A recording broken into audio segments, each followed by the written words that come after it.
অনেক বছর আগের কথা। 12 বছর বয়সের এক ছোট্ট ছেলে, তার নাম আব্দুল কাদের। জ্ঞান অর্জনের উদ্দেশ্যে তিনি রওনা হয়েছিলেন বাগদাদ শহরের পথে। চলে যাওয়ার আগে তার মাতাকে 40টি স্বর্ণমুদ্রা দিলেন। সেগুলো জামার ভিতর সেলাই করে রাখলেন যাতে হারিয়ে না যায় আর কেউ টের না পায়। বিদায় মুহূর্তে মা ছেলেকে বললেন, বাবা সবসময় সত্য বলবে, কখনো মিথ্যা বলবে না। আল্লাহ সবসময় তোমার সঙ্গে থাকবেন।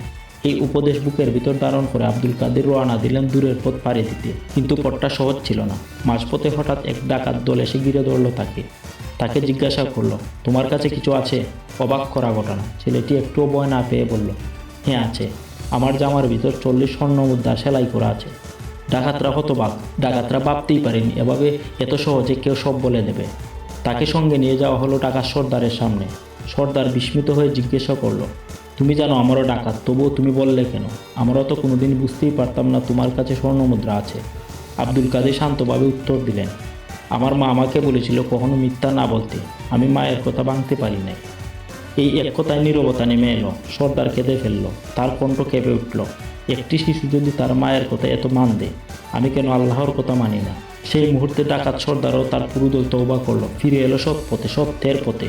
আর সেই ছোট্ট ছেলেটি ইসলামের এক মহাপুরুষ হয়ে উঠলেন।